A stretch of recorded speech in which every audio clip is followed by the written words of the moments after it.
kick somebody's ass. I mean, that's why we're here. That is caught! Left center! Reds win! And this ball is launched high and very deep to right, long gone. It's second of the night. Ellie De La Cruz. Short lead for Pena. Logan drills it. Do you believe this? That's going to be gone! Back to back! Walk-off home runs! How about this? Aaron is back! He's back! He's back! And a swing and a drive! Deep left field! This one belongs to the Reds! Swung on and hit deep to left field! That ball is going to be gone! Home run! And the Reds put it tied to score! Goes to second one. Around to first. Got a double play! And the Reds sweep the Cubs. Breaking ball. Hit high. Hit deep. Way back there. And gone! Into the second deck and left. Christian Encarnacion Strand walks it off. Karcher does it in his major league debut. He gets the final 3 outs, and the Reds get an extra inning win. A thriller 5-4. Swung on, fly ball, hit to deep right field. That ball is gonna be gone. A grand slam home run by Mike Cameron. 2 outs, 2 on. Reds down by 1. Larkin down the line. It's a winning. It's a winning. Here comes Tucker. Here comes Steins. Larkin's won the game.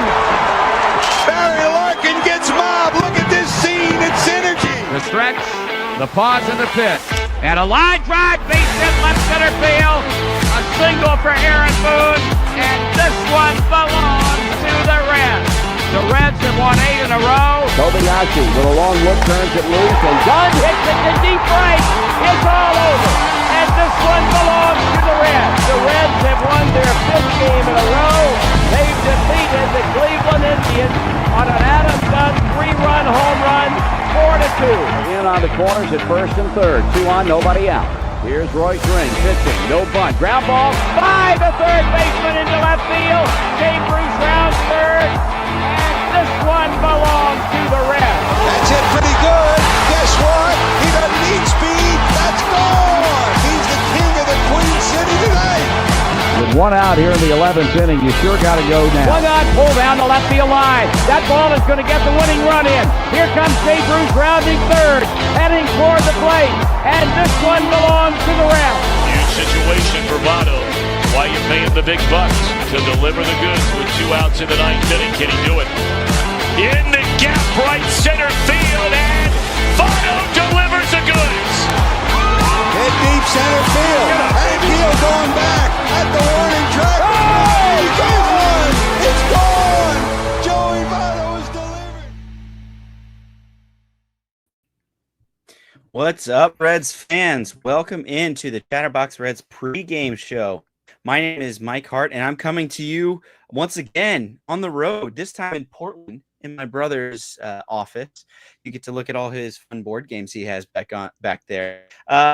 And we're here on August 15th, 2025, previewing one of the biggest series of the Reds season tonight against the Milwaukee Brewers. And with me today is somebody who knew that they were going to phantom IL Chase Burns and is not in any way freaked out about it. Hey, Logan, how are you doing?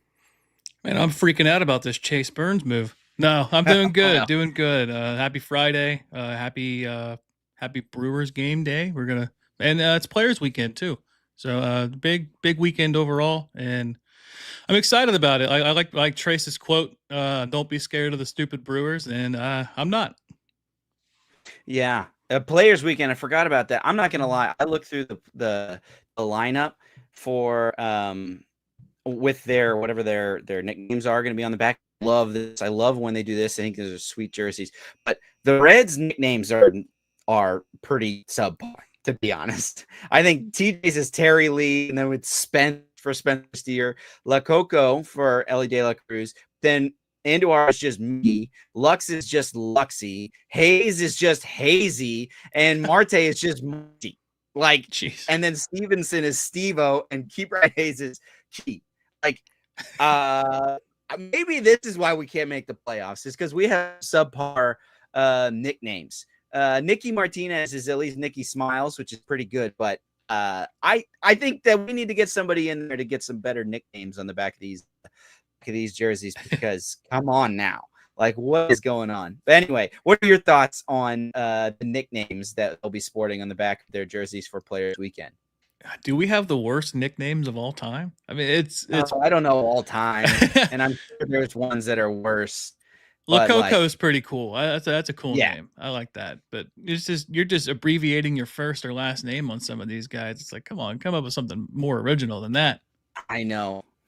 But hey, if it gets us a win, I don't care what's on the back of the jersey. Right? If we can finally find a way to sneak out a series win against the Brewers, then I don't care. They could put nothing on it. We could be the Yankees and have no names on the back. I don't even care what it takes to beat these dang Brewers. But before we get started, there was some news that came down right before we got started. We already mentioned it a little bit. Chase Burns was on the 15-day IL with a grade 1 right flexor strain. Anything with your right arm, you're a pitcher, is always a right-handed pitcher is always scary. And then the corresponding move was Joe La Sorsa was brought up, left-handed reliever from AAA. Has been pitching pretty well actually recently. So bringing in bullpen help. I think Chase Burns was probably going to end up being, especially with Nick Martinez back in the rotation. And then also, just to add a sprinkle in there, Wade Miley was sent on a rehab. To be honest, I hope we don't need Wade Miley for the rest of this year. If we have to have Wade Miley starting another game, I would be a little worried about that one, because I like our 5 with what we have, even if it's got to have Burns in the bullpen and Martinez and Littell in it, right? So, especially when Lodolo comes back, I'm hoping we don't ever have to use Wade Miley again this year. But you never know. I think he's a great dude, and I hope he can get healthy. But I'm hoping we don't see him again this year with the Reds. What are your thoughts on these transactions here, Ricky? Yeah, my favorite thing was I tweeted when somebody said Wade Miley. I thought he was retiring. I posted the Undertaker meme. I was like, that's just perfect. Yep. He's not Can't dead. die. Can't die. He's not done. But yeah, I mean, it's good to see him attempting to come back. I think everyone thought when he got hurt originally, when he exited that rehab start in Dayton, that he was done, and it just happened to be a different injury altogether. But yeah, he's a serviceable pitcher. He had a pretty good game for us earlier in the year, and if I would rather not see him, like you said, but if we do, hopefully it's for the right reason. Right. And we have a point where it's just kind of all hands on deck to get to the finish line, whatever it takes to get to the playoffs. And if that means he's coming in playing long relief mop up role, he's filling in for a spot start injury for a blister or whatever it is. If we can get good innings out of him, I guess I'll take whatever it takes. What's your thoughts on Chase Burns? A grade 1 flexor strain, grade 1, obviously the least severe. So that is good. Nick Kirby had an interesting take on it. The idea that Chase Burns just pitched way too well to be quote unquote demoted to AAA to limit his innings. So instead we get what some like to call phantom IL stint. Now, do I think that Chase Burns genuinely does have a little bit of soreness? The right flexor, I think, is somewhere like just up north of your elbow, close to your hand. Oftentimes, flexor strains can lead to or be a sign of maybe potential Tommy John surgery. But a grade 1 to me seems like, hey, you felt a little bit of something. We were already going to limit your innings. Let's put you on the aisle, keep you up with the big league team, and get you ready to be able to throw without pain and come in and throw gas for a couple innings out of the bullpen. What are your thoughts on that and what might be seeing out of Burns for the rest of the year? Yeah, I think that's what all it was. It's just a phantom IL spot. He's been great. You take away his Boston start, he's got a 2.27 ERA. So I mean, wow. He's been really good and kind of under the radar. Like he doesn't get the pub that the Brewers starters that we're going to talk about later. He gets, or Paul Skeens gets, but he's an elite pitcher. Hopefully, all it is just a phantom IL spot where they're just going to give him some rest, and then he can come in later in the season. If we're still in a playoff push, he can come in and be that extra man at it and just be a solid piece of the rotation again. Yeah, I completely agree. I want him to be healthy. Ultimately, he's a huge piece of our 2026 Reds team. So, let's manage this now. If there genuinely is a little bit of pain, let's manage that so that we don't have where we miss a season because of Tommy John. And when guys throw that hard, that's a very real possibility. So let's just manage this keep it as as healthy as we can going into this season or going into the potential playoff push. And I'd love to be able to see him throwing heat in October.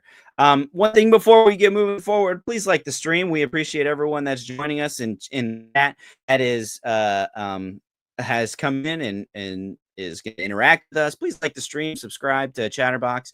We do this to help out with Nick and Trace, but that's their livelihood. So join in and like the stream and subscribe to them so that we can promote this, not only this video, but this channel so that more Reds fans can see this awesome community that's been built here. And one other thing, too, for the people that have been asking, I actually was at the Weird Al concert on Wednesday night during the show.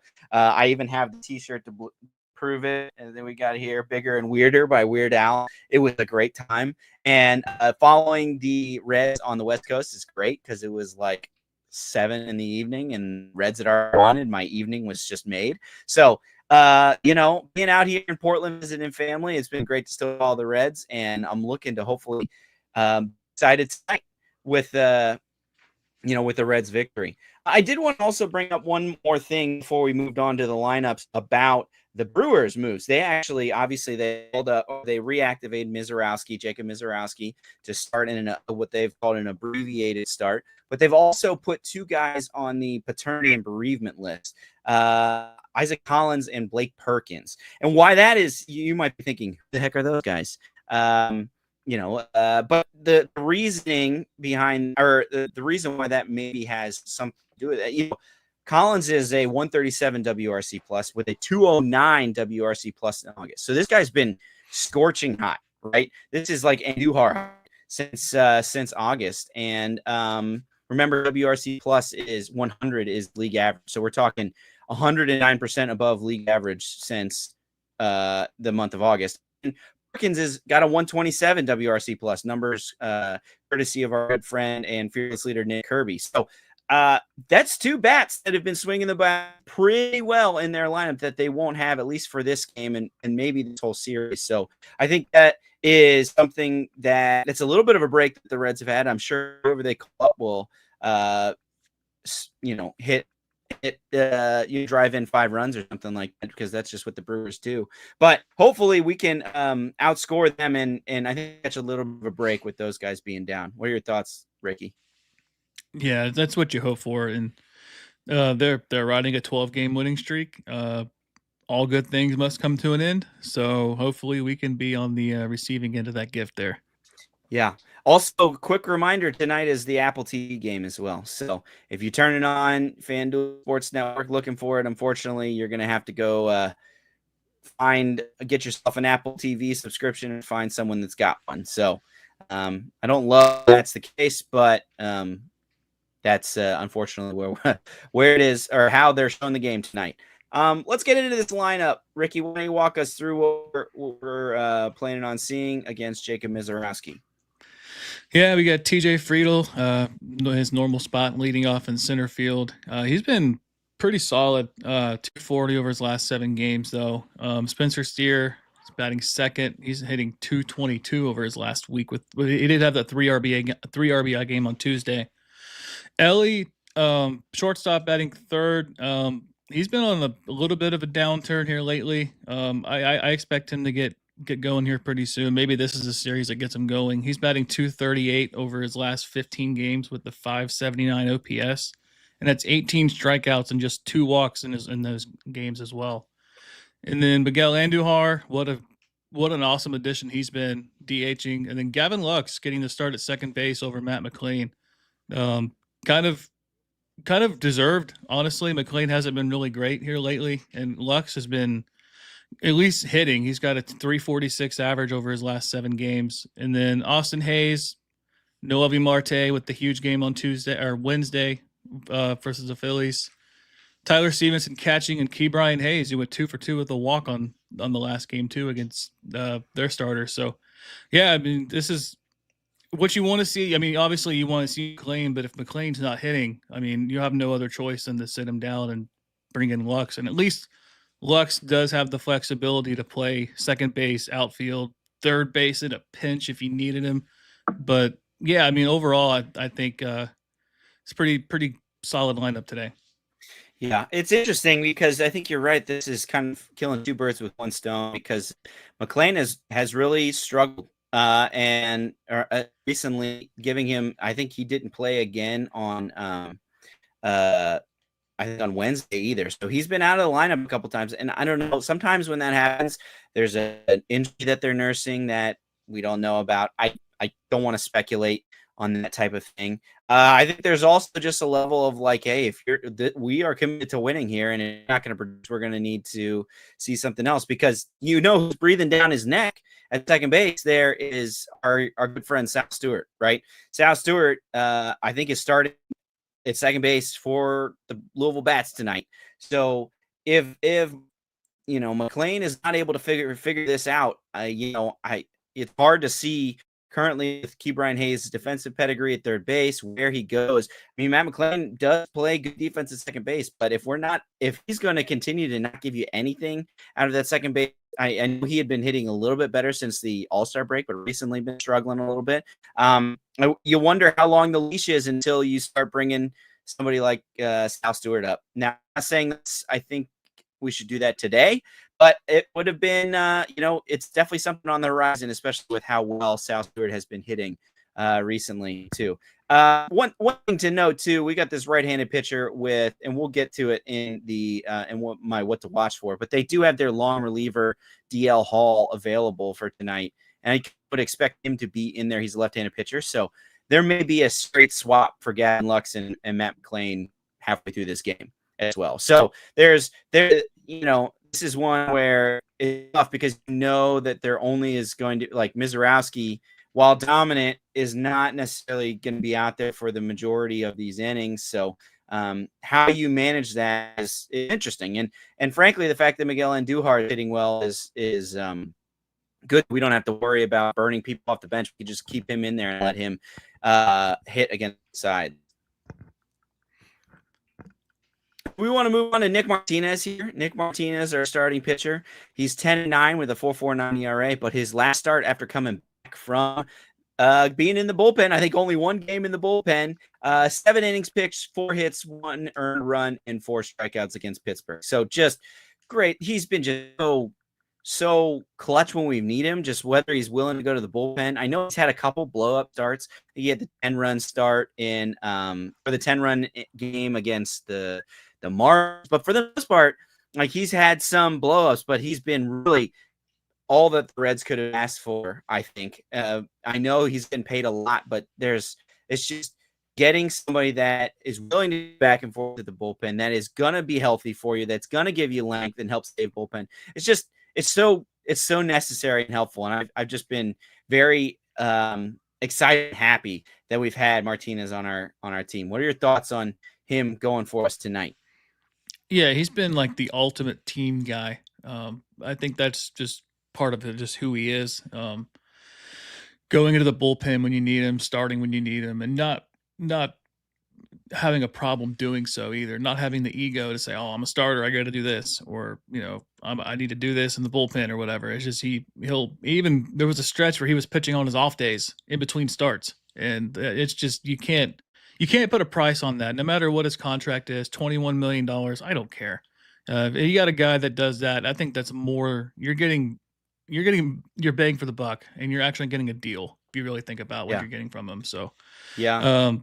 Like you said, 7 innings against the Pirates in his last start. He has a 3.20 ERA since the All-Star break with 21 strikeouts and just 8 walks. So he's been better post All-Star than he was pre All-Star game. So I feel confident about Martinez tonight. Right. And, he's pitching well when it counts. And we saw last year, right? He ended the year pitching incredible. And if we can get him hot to pitching that way, the end of boy, that would be a huge boost to this Reds team that kind of needs the help that all the help that we can get. We want to move on to the visiting Brewers lineup. Like I said earlier, please like the stream. The Reds need all the help they can get. The Brewers are. I'm going to read some numbers for you about the Brewers. The Brewers are 76-44. First place, I think, by 8.5 games over the Cubs, who lost today. They're on a 12-game winning streak right now. Right now, they are 28-4. Let me say that again: 20-4 in their last 32 games. That is insane.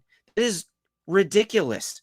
Like, they can't keep doing this. All I can think of is the Breaking Bad give of, like, he can't keep getting away with this. That's all I can think of when it comes to the Brewers. And I think Trace summed up pretty well our thoughts on the Brewers. But unfortunately, they've been the Reds' kind of kryptonite. They've really been able to. They've just been the boogeyman against the Reds. They've won their last 12 series against the Reds. 12 series.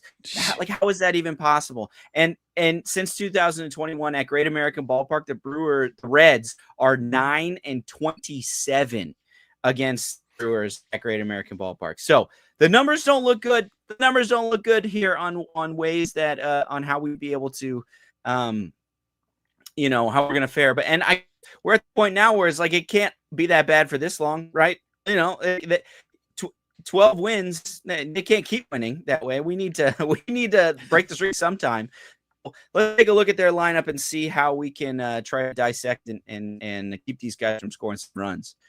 We got Sal Frelick in right leading off, Joey Ortiz, who struggled earlier in the batting second and playing short, William Contreras catching, playing third, Christian Yelich, noted Reds killer, batting fourth and DHing, Andrew Vaughn, who was doing nothing in AAA for the White Sox, came over and now is hitting like silver slugger at first base. Caleb Durbin, contact man at third base. Bryce Terang surely will hit a triple against the Reds sometime this week. Playing second, Stuart Baroa, guy that they just brought up for the paternity bereavement list guys in center, and then Brandon Lockridge in left field batting ninth.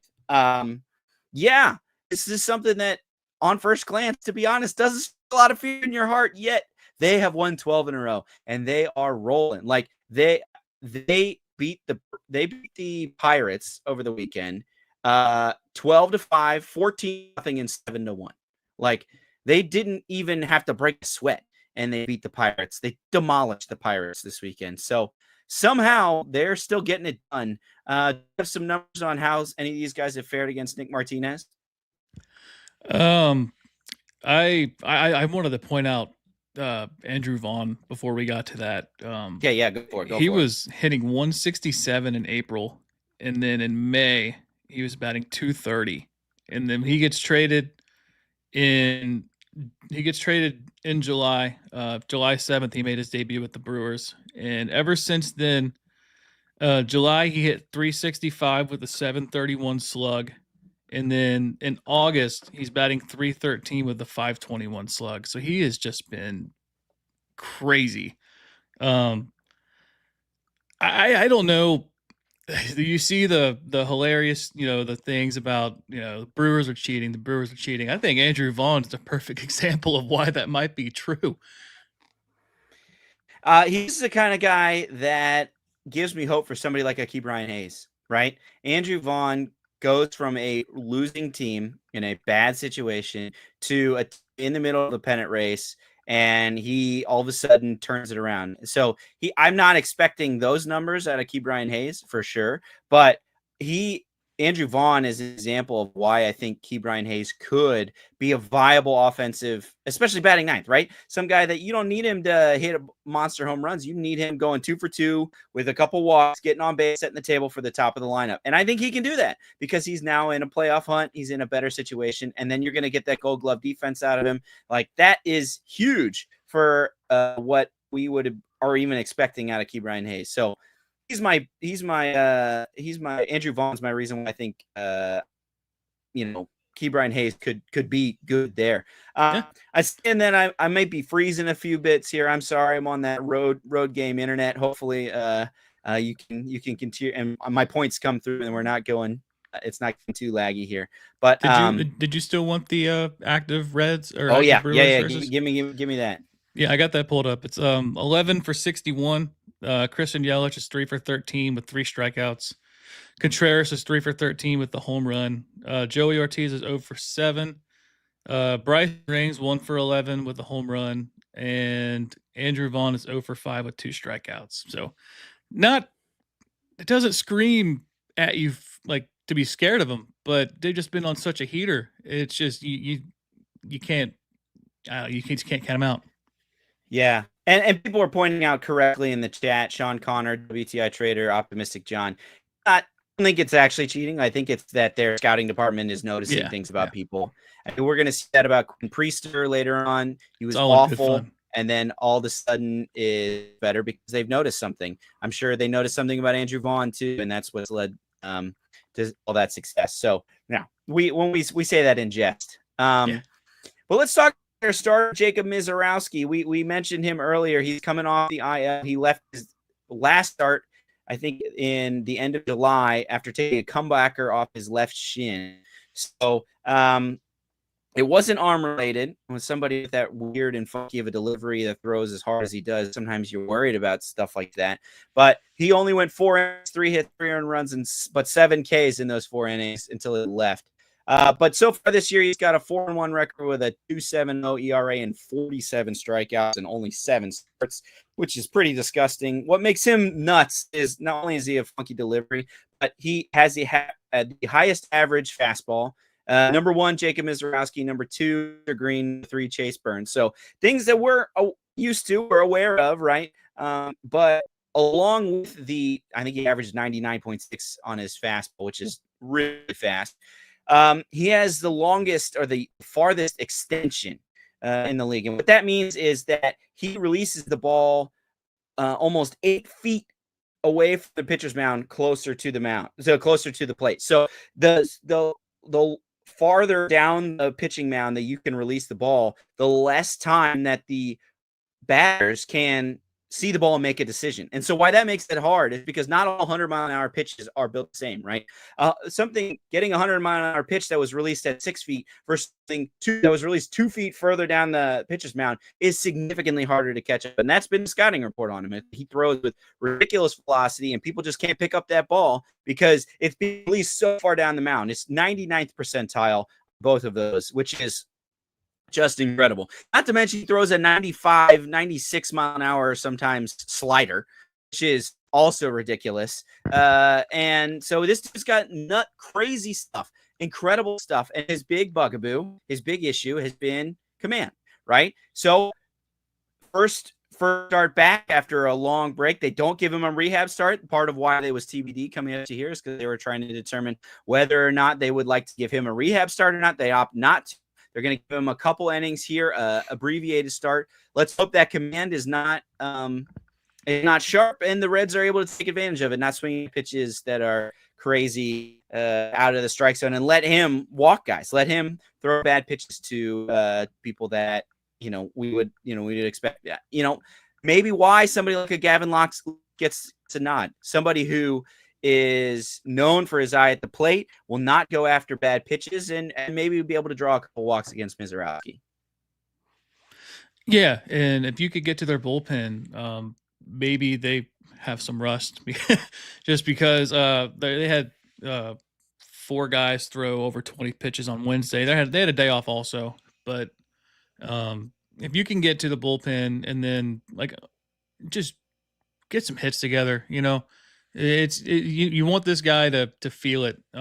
If, like you said, first start back and make him pitch to you. Don't go chasing. And he has an electric slider on top of his fastball. His fastball, his average is 99.3 and his slider is 94, and he's got a 92-mile-an-hour changeup.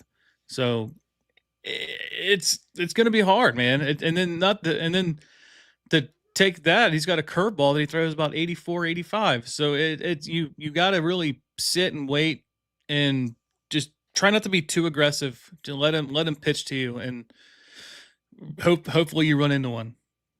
Yeah, I agree. I think too, especially throughout this entire series, the reason why the Brewers are able to make the most out of what they have is because they take advantage of every small advantage that they could have, whether it's running the bases, whether it's playing incredible defense, whether it's working pitches to get to the bullpen arms that aren't very good.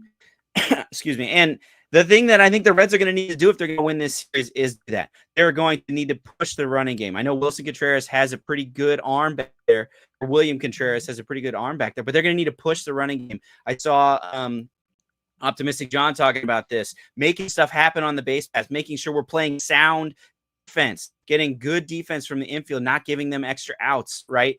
And then coming up with big hits. And even if we're not getting big hits against their starters, putting together at bat to, string together long at bats, and hopefully get into that bullpen. So we're going to need a lot of little things that are going to need to happen correctly for the, if they're going to beat this very good team. The Brewers are really good. And, you're not going to come in here and just you slug your way. This Reds team is not going to come in here and slug their way to a victory. We're going to need to play the baseball the right way and be sharp in every aspect of it if we're going to have a chance at going out and breaking that streak of 12 games in a row, 12 series in a row against the Reds. Like, we are going to need to play perfect baseball if we're going to break those streaks and get some wins. It's some much needed win over the Brewers. So, let's move to the pitching path of victory. We've already gone a little long here today. But like we said earlier, teams had an off day going into it. Pagan has actually only thrown 9 pitches since Sunday, and Santiano's only had 4 pitches since Sunday. So our bullpen has been pretty rested. Unfortunately, the Brewers, because they beat up on the Pirates so badly, their setup man and closer haven't thrown since Saturday, right? Like, they haven't even just been chilling with their feet up, watching their offense demolish the Pirates. So let's hope that leads to rust. We've seen that before with some of the relievers we've seen, but it stinks because usually when you got a 12-game winning streak, the reason why these things don't last a long time is because in order to keep winning like that, you just basically got to burn out all your good bullpen guys, and 12 wins without even having to do that. So these Brewers are just really frustrating. Hopefully we can get to some of their maybe not their AA bull people and be able to eke out some wins, because close games, fortunately, against the Brewers, I think it favors the Brewers. So it's just like, if we can get to some of these good at bats and get some runs on the board, I like our chances this week or this series. Yeah, and as far as our bullpen goes, I kind of doubt we'll see Ashcraft today. He's thrown 53 pitches in his last 3 outings. He only had Monday off and then yesterday. Sam Moll only threw 5 pitches on Wednesday, but he did throw 2 out of his last 3 days also. I would like to see Scott Barlow get an extra day off if we could help it. But like you said, Pagan, 9 pitches. He's thrown 9 pitches all week. So, yeah, and then Tony Santiago. If you could get your A bullpen in, hopefully there's a lead. You want to see those guys. Yeah, and we have De La Sorsa. I know he's not a bullpen material, but he's lefty. So maybe you're able to get him in some of those lefty situations, like it's Yelich, or I think Sal Frelick and Bryce Terang might be left-handed as well. So if we can get to that, maybe get a couple innings and then get to the 8th lead with Santiago Pagan, let's hope that we'd be able to hold it. I know we had the walk-off robbed home run that Friedel had earlier against the Brewers. I was against Pagan. So, even the wins haven't felt great against the Brewers, but hopefully we'll be able to see that through. Let's look at the NL Central rundown before we look at the rest of this series. I know the Cubs have already lost to the Pirates, but what else do we have so far in the NL Central rundown? And maybe the playoff picture rundown. Yeah, so we got the Cubs lost today. They hold the final or the top wild card spot with the Dodgers. The Cardinals are 61-61. They play the Yankees. They are 3 games back of us in the wild card chase, and the Pirates are 32-71. And then, like I said, you have the Cubs and the Dodgers tied for the first wild card spot. The Mets hold a half game lead over us. They play the Mariners today. Luis Castillo's on the mound versus Sean Manaea. Let's go. Let's go, That Louis. sounds like Come a on good. now. Maybe we can get the former Red Juju going and have a I good love outing that. for that. Yeah, to be a half game out, based off of how we felt at the beginning of this season. It's incredible that we are just half a game out. Just those 3 straight 1-0 losses. It just felt like then back in April that the season was over, and here we are in the middle of August, trying to push for a playoff spot. Yeah, it has helped that the Mets have collapsed. It's hard to believe that the Mets are going to continue to play this bad for the rest of the season, right?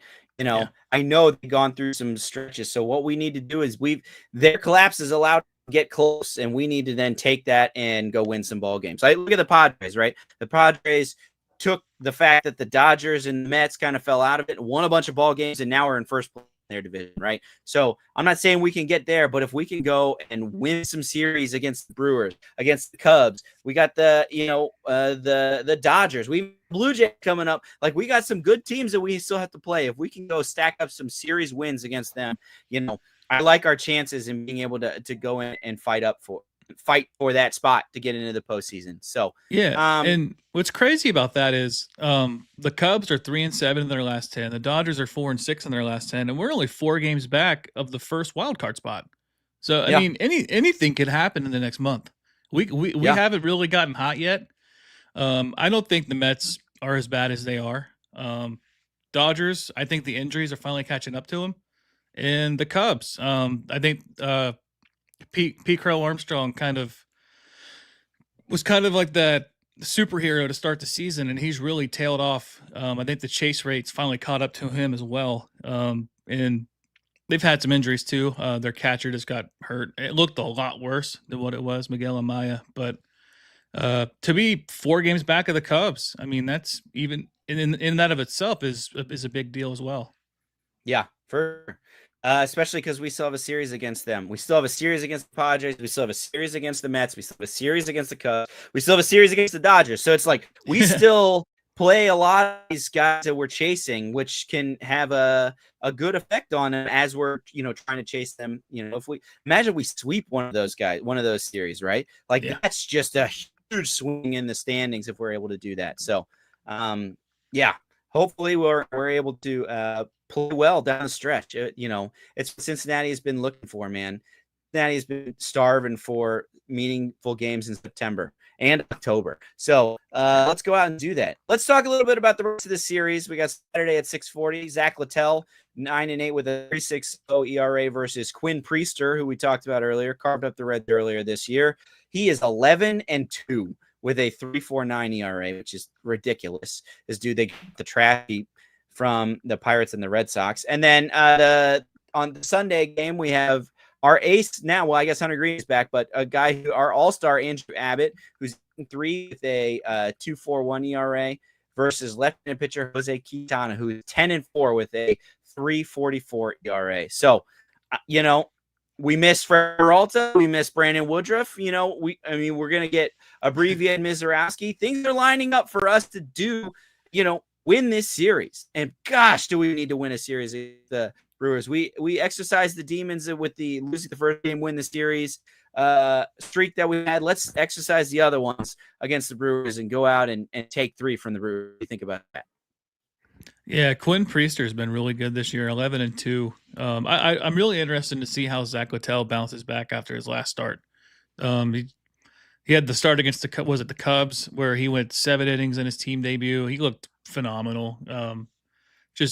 I like to see a bounce back from him. And then Andrew Abbott, if you can get a nice outing out of him, he's been just more than you could dream of for him this year. I mean, he was the talk trade rumors in the spring training just because of where is he going to pitch. And then here he is. He's minus Hunter Green is your best pitcher. So yeah, what a turnaround.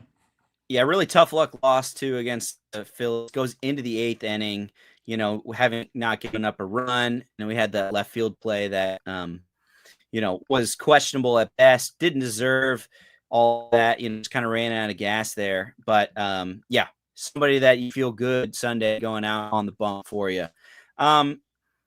Before this is the time where we put on our clairvoyant hats, we get out our crystal balls, and we start to predict what we think the score of the game is going to be. I've seen a couple in the chat. Keep them coming in the chat. Give us your prediction of how tonight's game score will be. We'll read them out loud and highlight them for you. And while we give you our what to watch for, hopefully that we're seeing a bunch of Reds winning predictions here, but in the process, while we're waiting for that, let's talk about our what to watch for. Rick, give your what to watch for here.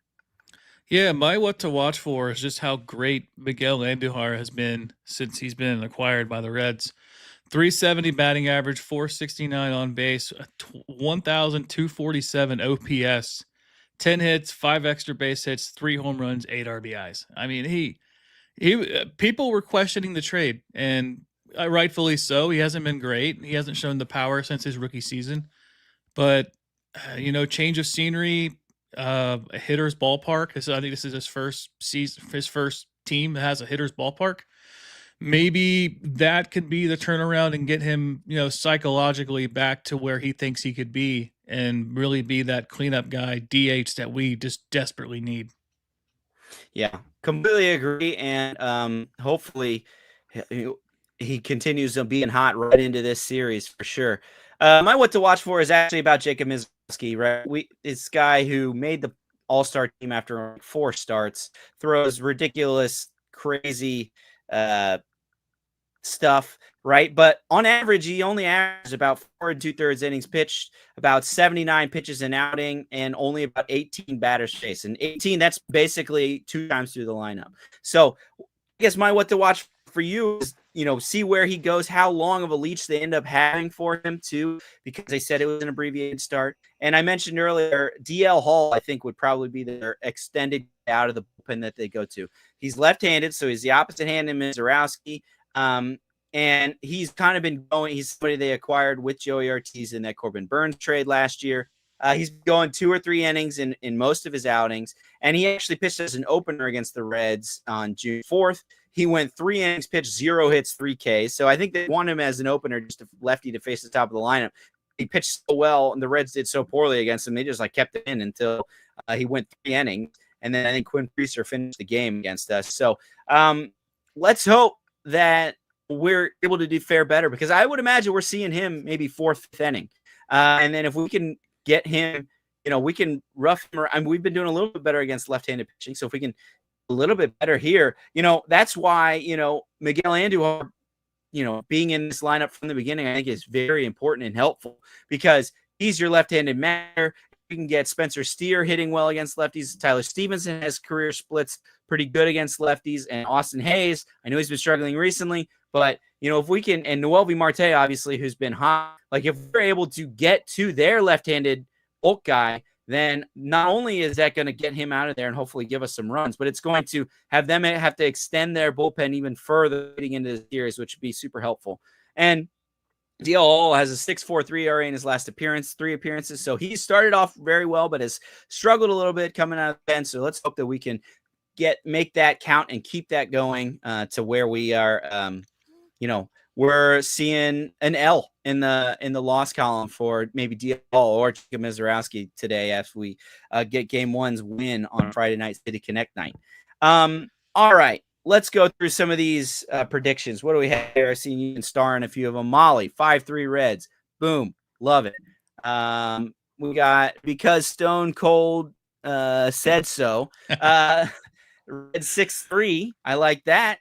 I like that even better than 5-3 because I sleep better.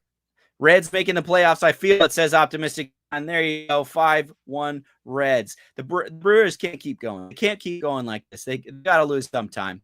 Reds win 5-3. You're right there with Molly and Aaron Pressman. Any other ones that we have here? I think this might be one. I don't like it though. Let's see. Milwaukee won 12 straight against y'all. Series and our 15-28 since 2020. 7-5 Breward. Oh man, Isaiah Place. I don't know. I hope that's not true, but you bring up points. The numbers don't look good. The Reds against the Brewers. Hopefully they're able to bounce back. Ricky, what is your prediction? I have stalled long enough for you. Yeah, I think like we talked about earlier, I think Misiorowski's going to have an abbreviated start. I don't think he's going to go past 3 or 4 innings. And I think, funny enough, our lineup versus left-handed pitching is better than it's been probably in quite some time, like years. So if we get to the lefty and then you just swap Lux for McLean, and maybe it'd be funny seeing McLean batting 5th, but who knows? I think we're going to put some runs on the board if we can get past Misiorowski. So I think we are going to win this game. It's going to be kind of close, but I think it's going to be 5-4. 5-4 nail biter. I don't love that. My prediction is that we get to DL Hall. Misiorowski goes 3 or so innings. We put together some at bat, scratch across a run.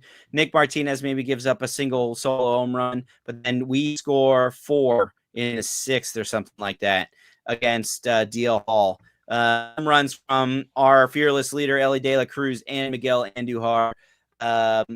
And maybe Tyler Stevenson gets into the mix here, driving in some runs. I think that we're going to get a good offensive night today, and then Martinez to De La Sorsa to Santillan to Pagan, giving up only 1 run tonight, and it is going to end 7-1 Reds is how we're going to do.